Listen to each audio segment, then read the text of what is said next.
Doubt नट में मिलेगा अब आपके हर सवाल का जवाब। बस अपने फोन से क्वेश्चन की फोटो खींचो और तुरंत वीडियो सोल्यूशन पाओ। डाउनलोड लिंक डिस्क्रिप्शन में है। Hello guys. तो गाइस, कल हमारा जेईई मेंस 2019 का जनवरी एडिशन और अप्रैल एडिशन दोनों को मिला के फाइनल रिजल्ट आ गया।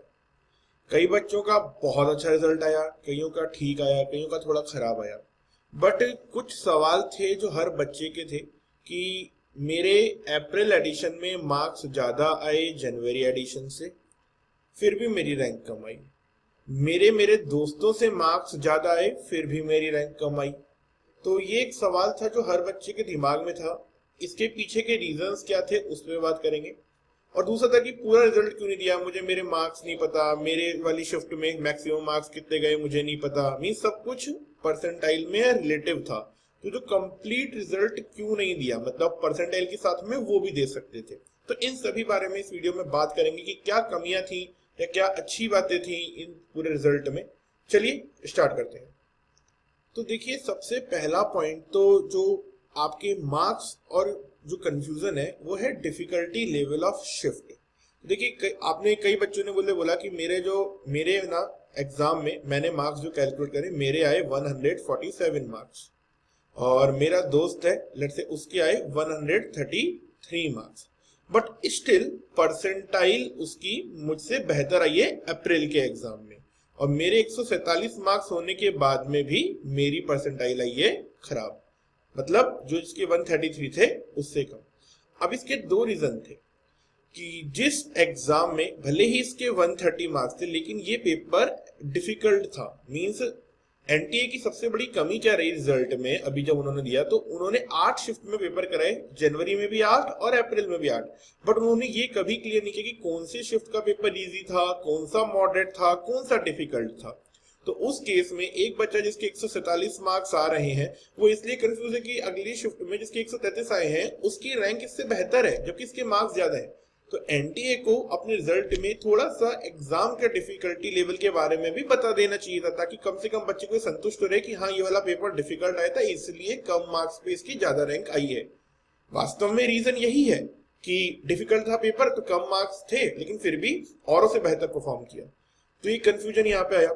दूसरा सबसे बड़ी समस्या, सभी लोग ये बात मानेंगे कि जनवरी और अप्रैल के एग्जाम में हर बच्चे की प्रिपरेशन अप्रैल में बेटर होगी और जनवरी में थोड़ी कम रही होगी। अब एक स्पेसिफिक बच्चा जिसकी मैं बात कर रहा हूं उसके 172 मार्क्स थे जनवरी एडिशन में, उसके अप्रैल एडिशन में है 196 मार्क्स जो एनटीए की आंसर की है उससे। लेकिन स्टिल यहां पे उसकी परसेंटाइल ज्यादा बेहतर है, यहां पे उसकी परसेंटाइल से। अब इसके दो रीजन है। एक तो आप बोल सकते हो कि यार कि तुमने तो 24 मार्क्स ही बढ़ाए, बाकी के लोगों के मार्क्स ज्यादा बढ़ गए। बट रियलिटी ये नहीं है। मतलब जिस बच्चे की मैं बात कर रहा हूं, ये जहां पे 196 मार्क्स जिस पेपर में या जिस शिफ्ट में लाया वो शिफ्ट हमारे अप्रैल एडिशन की एक इजी शिफ्ट थी, रिलेटिवली इजी शिफ्ट थी। उसमें आदमी क्या है कम मार्क्स, बट फिर भी मतलब ज्यादा मार्क्स, फिर भी क्या है परसेंटाइल कम हो गई। मतलब यहाँ पे अगर वो 216 स्कोर करता तो शायद उसकी उतनी अच्छी परसेंटाइल बनती जितनी वो सोच रहा था। तो ये जो डिफिकल्टी लेवल ऑफ शिफ्ट थी, इससे मतलब एक 12th क्लास का बच्चा जो जेईई मेन के लिए पढ़ रहा होता है वो बेचारा पढ़े या फिर इतनी कंफ्यूजिंग बातों को ही समझता रहे। तो ये थोड़ी सी इस बार के रिजल्ट की खराबी थी। एक और इम्पोर्टेंट बात, बच्चे को ये नहीं पता कि भैया मेरे मार्क्स कितने आए हैं, उस मार्क्स में मेरी रैंक कितनी है। चलो आपने एनटीए परसेंटाइल दे दी, आपने ये भी बता दिया कि तुम्हारी रैंक कितनी है, बट भैया साथ साथ उसको ये भी तो बता दो कि उसके मार्क्स कितने हैं। क्या बुराई है मतलब मार्क्स बताने में, आपके पास उसकी सारी आंसर की है, आपके पास उसके रिस्पॉन्सेज हैं, आप लिख देते हैं यहाँ पे। कितना अच्छा रहता कि 173 आए बेटा आपके, आपके तो 45 ही आए हैं, आपके 264 आए हैं। लिख दो मार्क्स, बच्चा खुश हो जाएगा, कम से कम ये तो बता पाएगा कि मेरे 264 आए थे। लेकिन नहीं, आपने वो भी नहीं बताया। तो ये थोड़ी सी खराबी वाली बात है। अब परसेंटाइल में टॉपर है जैसे किसी शिफ्ट का, अब हो सकता है उस शिफ्ट के टॉपर के तो 316 मार्क्स आए हो किसी शिफ्ट के, और दूसरे शिफ्ट के टॉपर के 359 मार्क्स आए हो, या 356 मार्क्स आए हो। लेट से अज्यूम कर लेते हैं एक क्वेश्चन उसने लेट से नहीं किया तो 356 मार्क्स आए। अब दोनों की परसेंटाइल 100 है। अब कैसे जज करोगे कि कौन ज्यादा स्मार्ट है?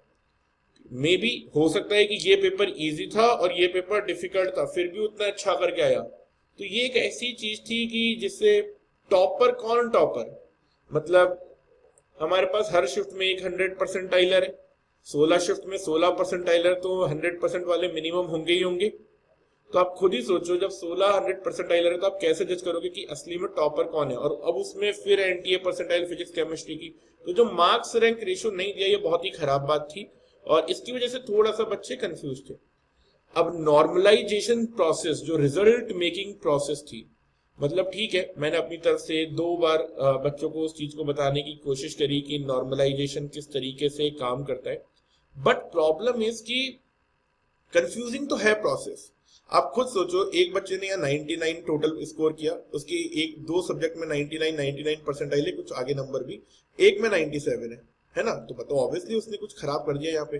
अगली बार उसने चलो ओवरऑल भले ही 87 कुछ परसेंटाइल स्कोर करी, लेकिन अगर उसने केमिस्ट्री में, लेट्स से ये केमिस्ट्री सब्जेक्ट था, यहाँ पे उसने 99 परसेंटाइल स्कोर कर दिया, तो टोटल इसका स्कोर क्या बन गया, 99 99 99 99। किस तरीके से ये जस्टिफाइड है, मतलब थोड़ा सा न्यूमेरिकली तो चलो ठीक है, बेस्ट ऑफ 2 ले लिया आपने, बट प्रैक्टिकली फिजिबिलिटी क्या है उस चीज की। तो ये जो रिजल्ट मेकिंग प्रोसेस थी, नॉर्मलाइजेशन ठीक थी, लेकिन बच्चे इसी बात से थोड़े से हर्ट फील कर रहे हैं, चीटेड फील कर रहे हैं कि मतलब ना रिजल्ट क्लियर सामने नहीं आया उनके, सब कुछ परसेंटाइल में कर दिया गया है। तो थोड़ा सा बच्चे इस चीज से दुखी हैं और शायद आने वाले समय में एनटीए को थोड़ा सा अपने रिजल्ट मेकिंग प्रोसेस को बेटर करना पड़ेगा। परसेंटाइल तो पहले भी होती थी, जैसे अगर आप देखोगे हमेशा का एक फिक्स पैटर्न रहता है, जो कि जेईई मेंस की कट ऑफ कहां तक जाती है, 90 100 इसके अराउंड मार्क्स के अराउंड रहती है।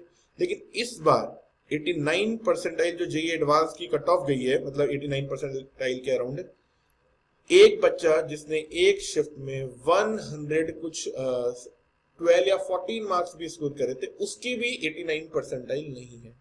तो ये एक ऐसी चीज है कि एनटीए को थोड़ा सा अपने पेपर के स्टैंडर्ड को ध्यान रखने की बहुत जरूरी है। तो जो स्टैंडर्ड की यहाँ कमी हो गई है ना, उसको थोड़ा सा आने वाले सालों में अच्छा करना पड़ेगा।